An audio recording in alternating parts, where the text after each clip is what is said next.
And hello, one and all, and welcome to our live review for tonight's episode of Monday Night Raw, the September 19th, 2016 edition of Raw that emanated from Memphis, Tennessee. And with me tonight for my live Raw review, I have a special guest. I want to say thank you to the Botch Squad podcast. Thanks, man, for joining me for tonight's live Raw review. I really appreciate having you on. Thank you for having me on as well. I definitely get to enjoy, discussing some wrestling with a bunch of guys who enjoy watching wrestling as well. So thank you. Not a problem. And let's start off with overall, what did you think of tonight's edition of Raw? Because I thought there were some good things on it, but I also thought the show, it dragged again at times, and it's 3 hours, and by the end of it, it left me exhausted. How did you feel about Raw? I definitely have to agree with you there. Like, there were some great things that happened, and then there were just, like you said, those things that just dragged on, and it being 3 hours definitely does not help. No. So, yeah. But there, like I said, there were some positives, and it was great to see the Cruiserweights debut finally. I wish it was a little earlier in the show, or actually, I wish it closed out the show, but we'll get into that certainly. So let's get into how Raw kicked off tonight. Of course, Monday Night Raw. Who's it going to kick off with? Nobody else other than the guy, Roman Reigns. I'm like, okay, Roman's coming out. And at least he looked upset because, he was screwed out of his opportunity last Monday against Kevin Owens in the main event. And then I'm like, okay, let's hear what he has to say. But then who would come out next? But the person that I can't stand this person. She is just so annoying to me at this point. It's Stephanie McMahon, the bitches herself. I'm sorry. This woman, I don't know about you, but does she annoy you like she annoys me? Because when I hear her music, I just groan. I'm like, go away. She's been very annoying ever since the whole authority thing. Like, just every time she comes out, I just cringe. Like, why is she here? Like, she's wonderful to look at, but when her music hits, it's just like, oh, here we go. I got to listen to her talk. Or who's she gonna slap next? I'm surprised she didn't slap anybody tonight. That she loves to do that. Yeah, it's all about Stephanie, and it's all about Mick Foley, and it's all about the GMs, and I'm just like, enough. Can it be all about the wrestlers and their issues? Just saying. I'm tired of it. It's played out. Sure. Yep. Mm-hmm. I mean, the promo itself was okay. I mean, what we got out of it was that Foley came down and he announced that Reigns will be facing Rusev at Clash of Champions for the United States Championship. Okay, I like that. That makes sense. And then him and Stephanie and Foley go back and forth, blah, blah, blah. And then they talk about how Owens and Reigns will have a rematch tonight, and it'll be in a steel cage match. And, I was okay with that being announced, but then the match happened tonight, and we'll get into it. But what were your thoughts on, the announcement of Reigns versus Rusev, which I did like, the announcement of Owens versus Reigns in the rematch for the steel cage, I guess to ensure no outside interference, obviously. Just everything that went down in this opening segment. Well, I mean, I like the opening segment, but I had one thing. I wonder, did you catch it? Now, when they announced that he was going to face Rusev, Reigns was like, all right, cool, whatever. But once they said he was going to face Owens, he was hyped up. He was ready to go. He was ready to fight. It was almost as if he didn't give a damn about Rusev or the United States Championship and was just like, yeah, let me get at Owens right now. I don't even care about Rusev. Forget that guy. I didn't really catch that, but now that you mention it, I can see, really? Shouldn't the focus be on Rusev? And you had the big brawl at SummerSlam, the beatdown match never took place, and then Rusev gets his comeuppance. You should really escalate the tension in that feud versus, what are we doing? We're focusing on Owens, Reigns, and then you got Rollins, Owens. I mean, it feels just really clustered and confusing in a way. I don't know if you felt that way. Just It's definitely clustered. Yeah, I definitely agree with that. It's just like he didn't care about the United States Championship or anything. You get a title match and you don't care. You would rather face Kevin Owens in a steel cage match in a non-title match. Non-title. When you're getting the title match at the pay-per-view. I agree though. That kind of lessens the credibility. Well, not the credibility. Well, It seemed like he buried it. Yeah, it seemed like he just buried the whole credibility of Rusev as being the United States champion. Mm-hmm. And that's a problem because I do like Rusev, and I think he is a good U.S. champion. But I don't like how they shifted the focus there. But yeah, overall, that's really all I have to say about this opening segment, unless you have anything else you want to add to that. Just the only thing, it was just kind of funny, like when Stephanie was coming out to, address the match that they were making for the main event, how Mick Foley immediately came out right after her before she could even announce it. Like, hold on, I came up with this. You're not about to steal my thunder. So I see a clash happening between them in the near future. Oh man, more drama, authority stuff. So I'm not really, because I know what the end result is, and I'm worried that it's going to lead to the authority coming back. I don't want to. Please no. I can't. I can't do it. Please no. Knowing them, that's what they'll do. So we'll have to see how it plays out. But I don't see Foley being around for the long term. It would just make sense though for Stephanie to bring Triple H back, but it's not something that I would want to see. Right. Especially for these 3-hour Raws. I just think it would make it even more unbearable. It's definitely too much being 3 hours. Yes, it is. That is we say it every week, and I'm going to keep saying it until eventually on that it's going to be a glorious day when they go back to, that's what I'm going to say when they go back to 2 hours, because it will happen. Maybe the ratings will go so low that's the only way, but we'll see. We'll see tomorrow what the ratings are. Anyways, let's get back on track here. Let's talk about Rusev versus Rollins. I thought it was a solid match here. Here's the thing, it was a fresh matchup. I really like seeing fresh matchups. You have Rollins, who is slowly becoming, cementing his babyface turn, and as we saw by the end of tonight, I think that was clearly cemented. But this clash with Rusev, I thought these two worked a really good, solid match. The match ended in a countout, so that was what it was. In the back of my mind, I was thinking, well, are they really going to pin Rollins ahead of his title match, and they're not going to pin Rusev, so I guess the double countout, it was kind of lackluster finish, but I did like, after the match, let's talk about this, Rusev and Rollins, they begin to brawl on the stage, and then Rollins is able to, Rusev was setting Rollins up for a power bomb on the announcer's table. Rollins was able to reverse out. He knees Rusev off the stage and dives onto the announcer's table, taking out Rusev. What were your thoughts on the match, the post-match, which I liked, the double countout? Yeah, definitely. They weren't going to have either one of these guys being pinned, as you said. So, of course, they're leading up to two big matches, title matches at the upcoming pay-per-view. So, of course, they weren't going to, have either one pin each other. I think that would have been dumb to have that happen. But I liked how they had the brawl afterwards. It wasn't just like, oh, count out, now let's go our separate ways. Sure. No, they definitely had to continue what was going on in the match to eventually get that settled. So I like what they did there. Definitely. And it's just nice to see them finally going with Seth Rollins as a babyface that has been long overdue. He should have came back as a babyface, but at least they're going with it now because, Reigns is getting the mixed reactions, and, who else is the top guy on Raw? I mean, it probably would have been John Cena, but John Cena is going to be like kind of at least one of the top faces on SmackDown. So sure. I guess they had to turn one of the top heels face and, go from there. Sure.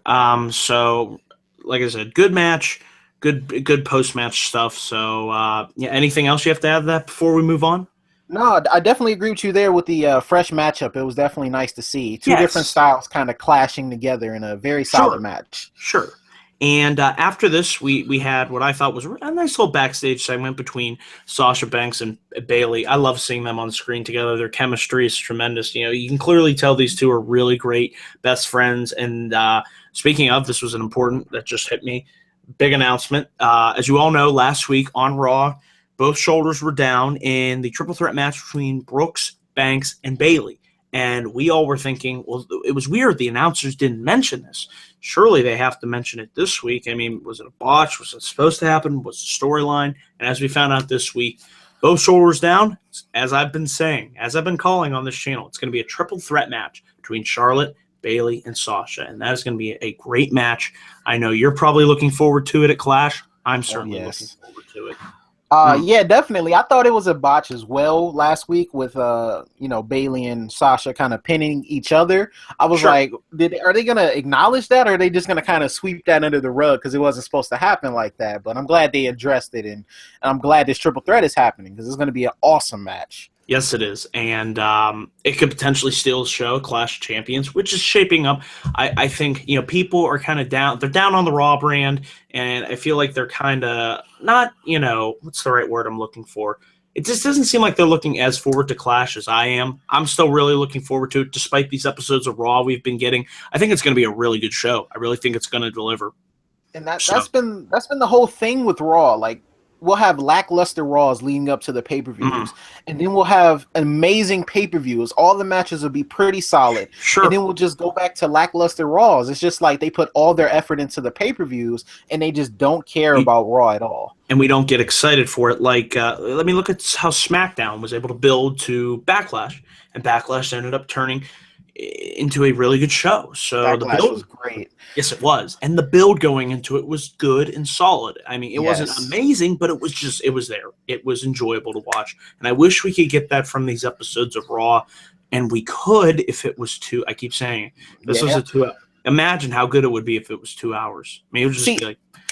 Here's the thing with SmackDown, though, because it's 2 hours, they kind of have to get straight to the point with things sometimes. So it's just like, when they're building to it, they have to get right into the meat of it. They don't have time for all the filler. And maybe I'll fight you, maybe I won't. I'll let you know in 5 weeks or something. They don't have time for all of that. They got to, get it going. So that's why SmackDown is definitely better at building up the rivalries and telling the stories leading up to the pay-per-views.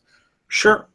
And like I said, there was an announcement made. Speaking of SmackDown, I have to throw this in there. Tomorrow night, this is huge. We're going to be getting John Cena versus Dean Ambrose and The Miz versus Dolph Ziggler for the IC titles. SmackDown is going to bring the A game tomorrow like they have been. So we're already looking forward to that.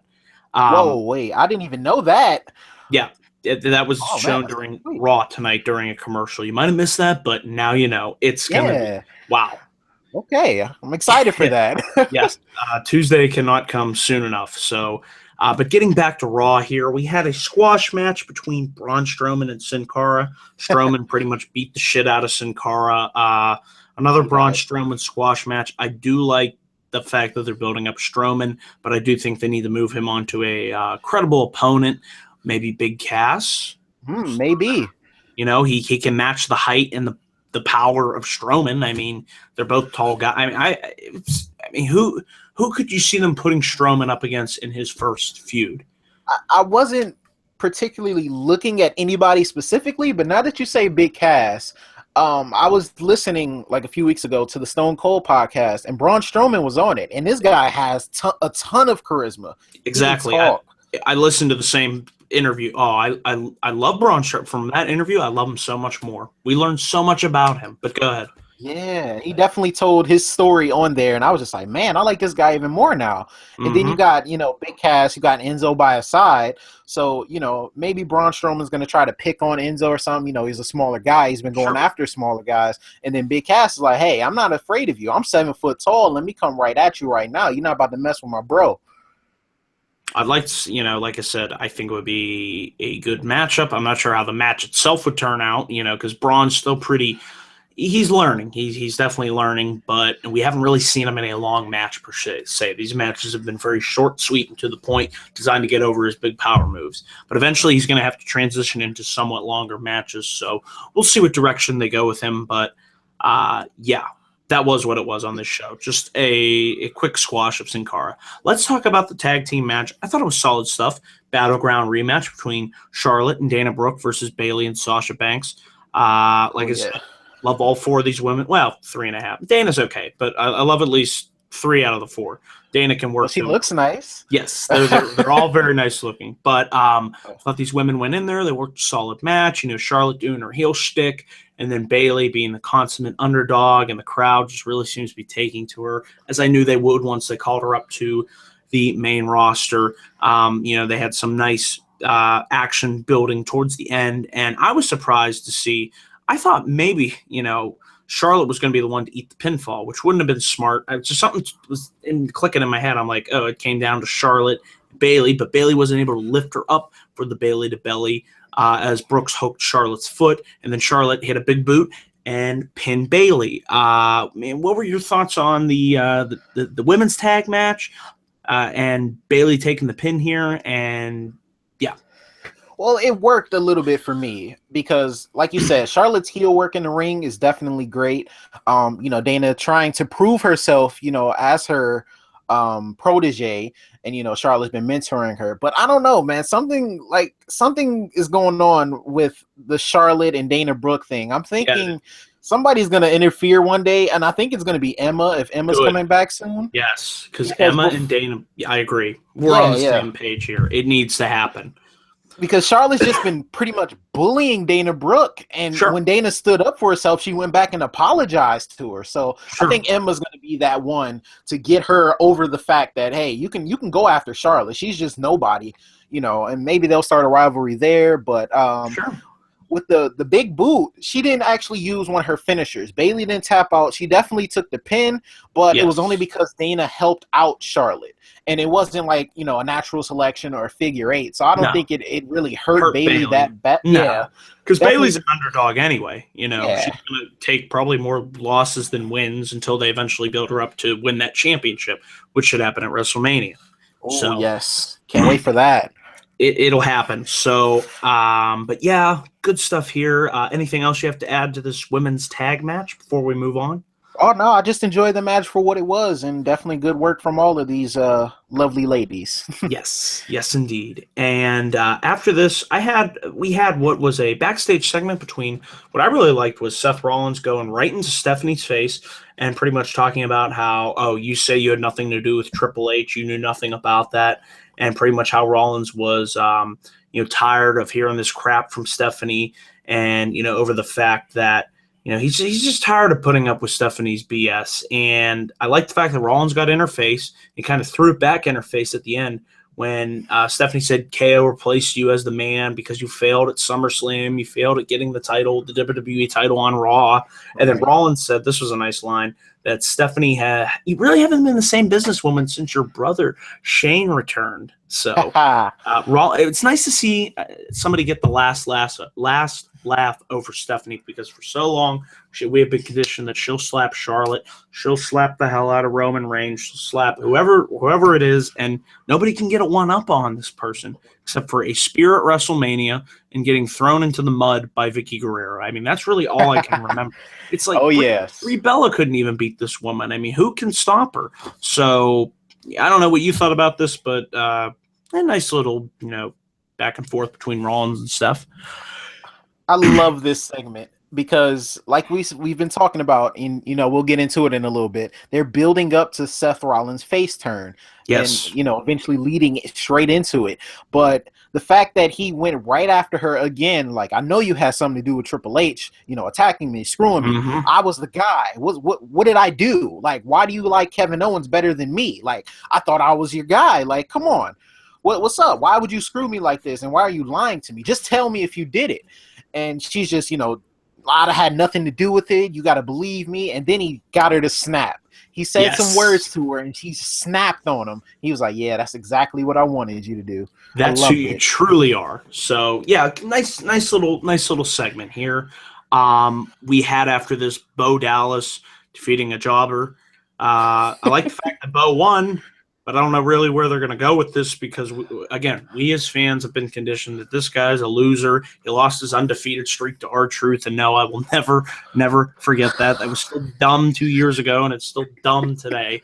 What a wasted opportunity. But I like to believe, see what I did? I'd like to believe they're building this guy back up, but I just can't trust this creative team. I don't know about you. I mean, are you a Bo fan? I'm definitely on the Bo train. See what I did there? Hey, there's so much potential. But I know exactly what they're doing, unfortunately, and it's not good. They're having Bo Dallas have these enhancement matches so that they can feed him to the Chinese talent that they just signed and make Bo Dallas look credible in the match. So it's not just like, oh, you're just going to destroy Bo Dallas. So they're just having him beat jobbers up every week until their match happens at one of those live shows. I think they're happening somewhere in China or something. Yeah. And they're just going to have Bo Dallas take the pin to this guy. But they want to make him look credible first. So it's the more important win for the guy coming in, the first Chinese signee to the WWE. Poor Bo. I mean, poor Bo. Oh, man. Look what they did with Heath Slater.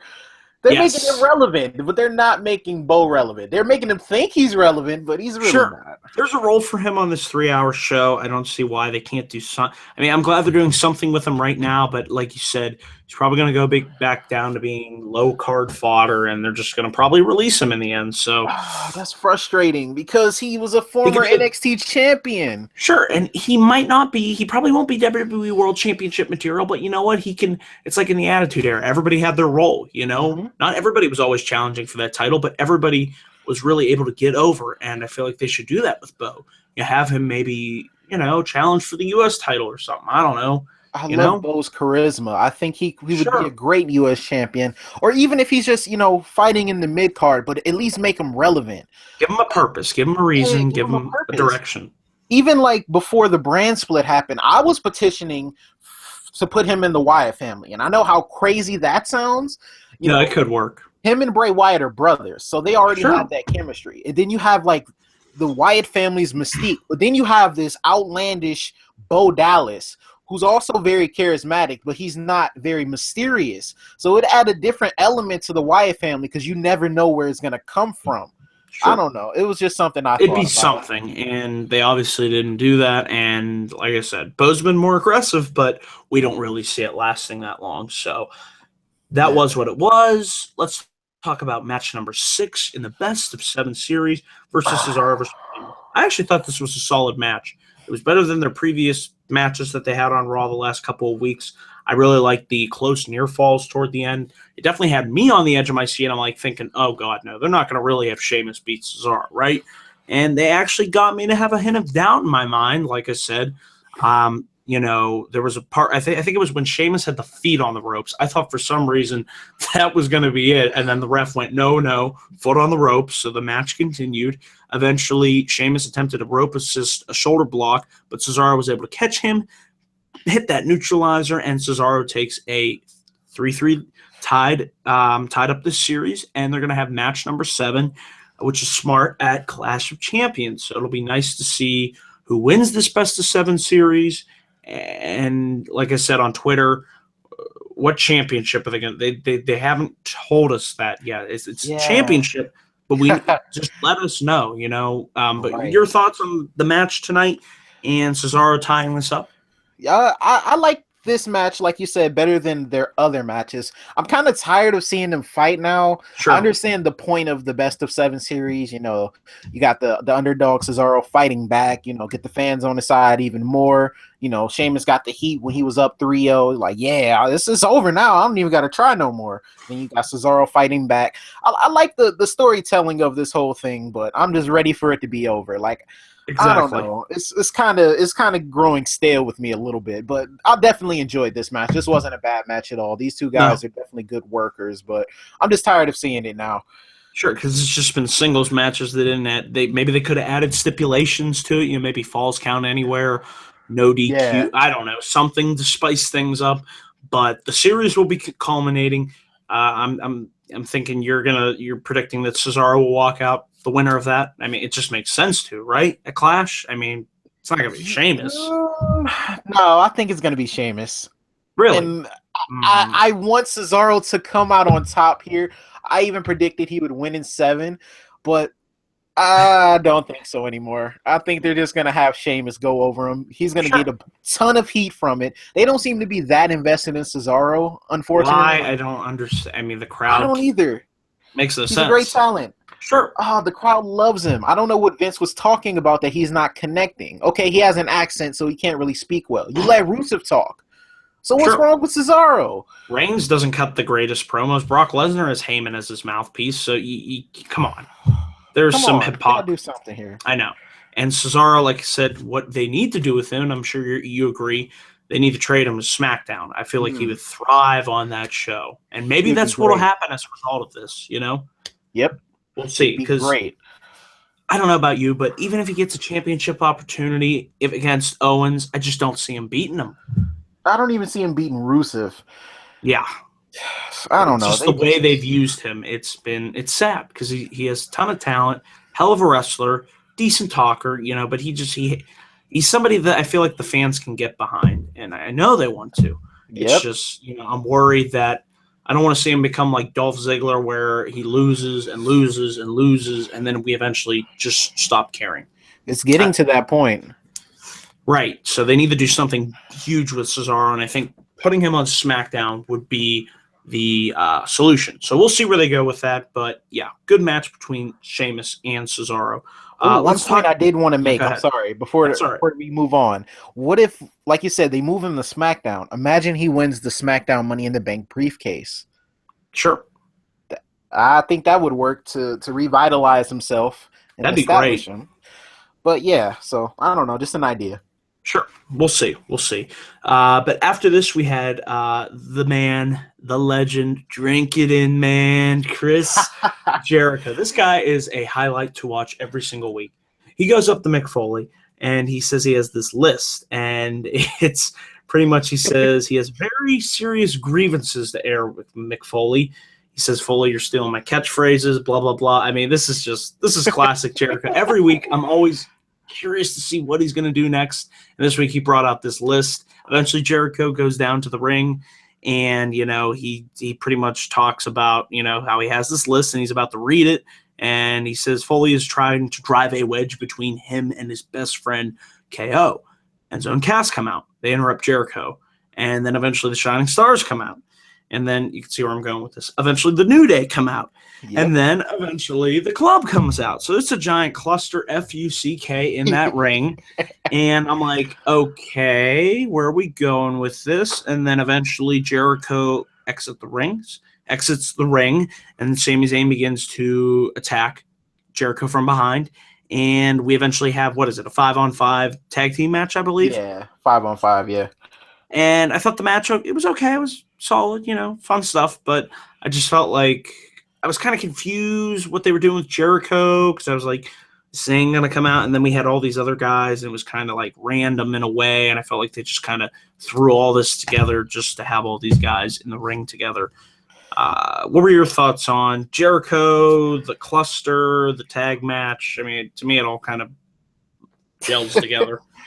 Well, first of all, Jericho is a legend. I absolutely love Jericho. I even made a meme, the list of Jericho. Remember, he had the whole list of 1,001 holds? Yes. I made a meme of that. That was hilarious.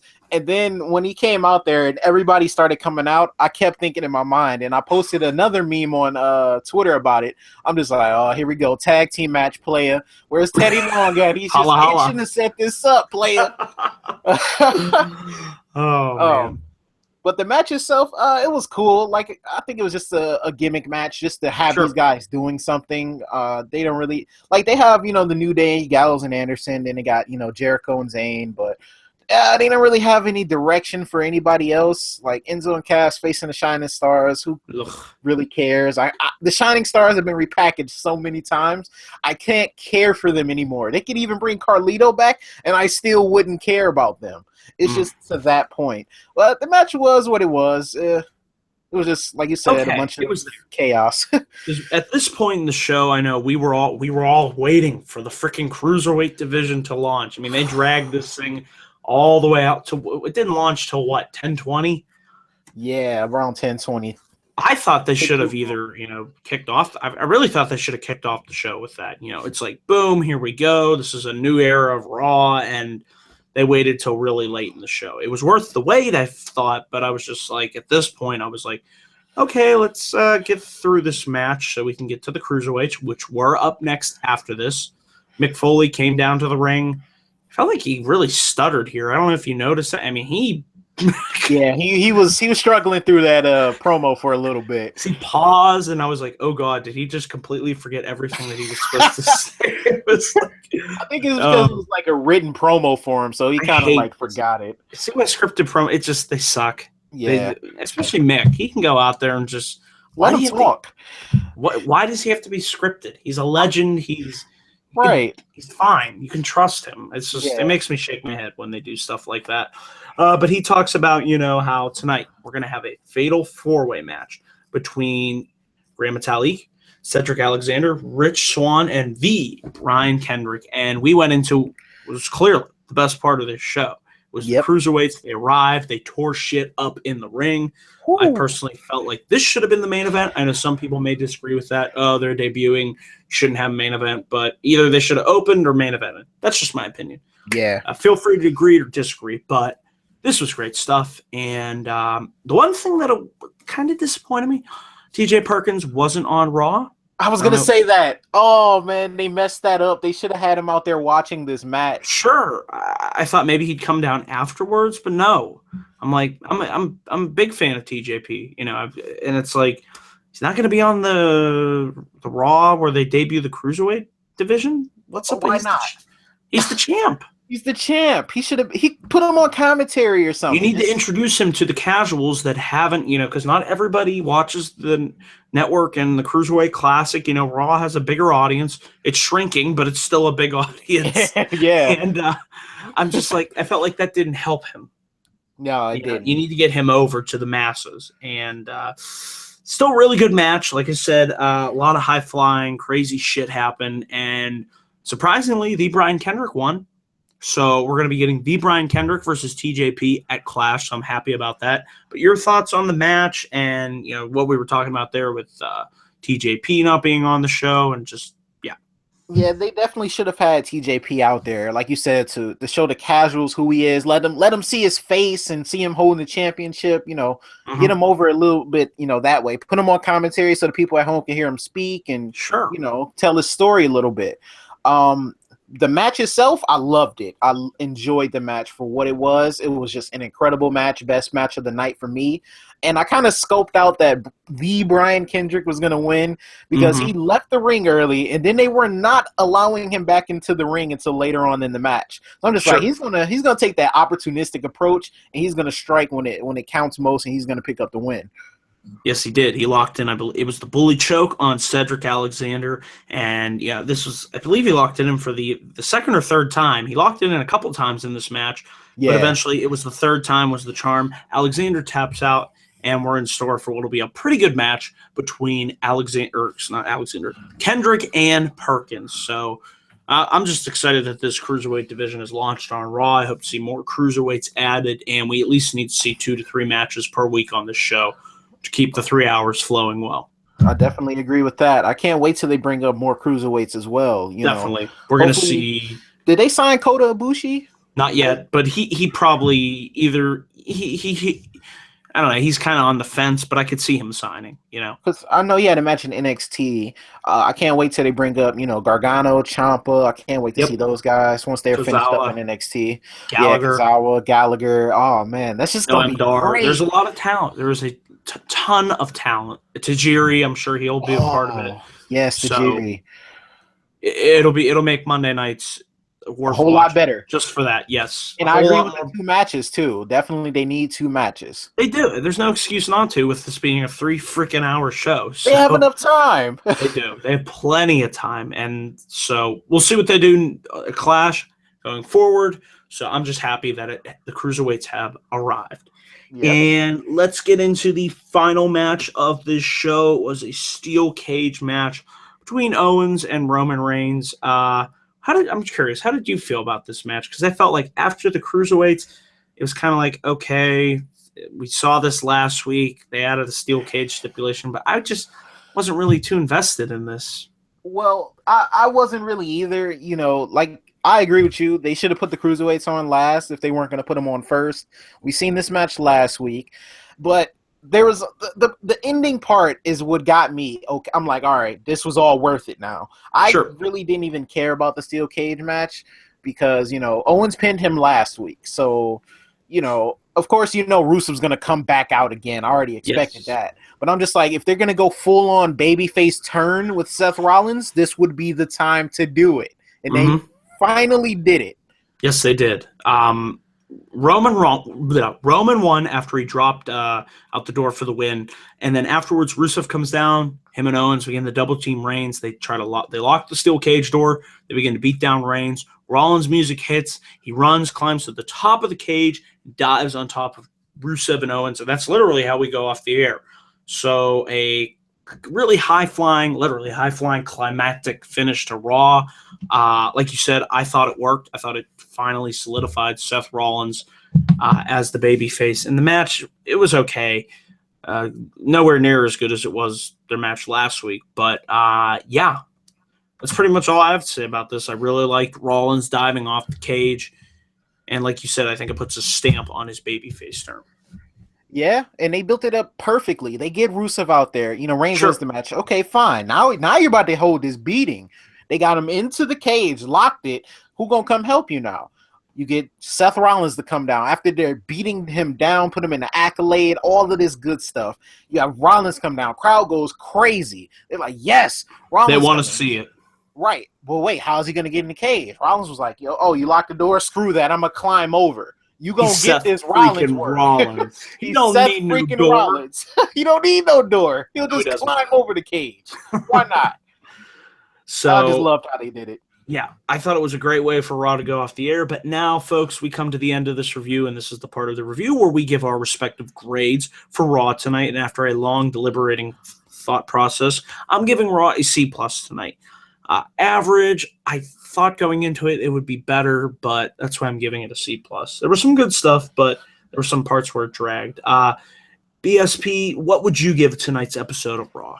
I was gonna give it a C- to be honest with you, leading up to this Reigns match, because I love what they did with the Cruiserweights. I love what they did with the women, and the whole Seth thing was pretty good, and Jericho was just fine, but sure. It bumped up to a C+ when they turned Rollins fully face. That just did it for me. I wasn't gonna give it a B because I didn't think it was that great. No.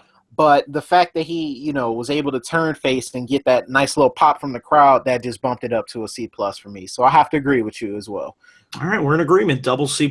So that's pretty much it, folks, for this live Raw review. I want to say thank you again to BSP Wrestling for joining me for this review. And this is the part where you can get a plug-in for your channel. All right, thank you so much. Guys, if you want to check me out, I'm over on YouTube as well. You can search BSP Wrestling Show. We do the same thing over here. We talk about WWE wrestling, and sometimes we do topic videos. So you can definitely follow me over there. And thank you guys so much. Yes, thank you all for tuning in to this live review. And thank you to all my subs. And remember to please click that like and subscribe button on my channel for more video content coming soon. Don't forget, tomorrow I'll be back up. It's almost today. We're 3 minutes till Tuesday. I'll be back up for my live SmackDown review at 10:05 p.m. So that's on the docket for tomorrow. So thank you all for tuning into this live review. I got to get some shut-eye because I got to go to work tomorrow early. So thank you all and have a good rest of your evening. See you guys. Peace.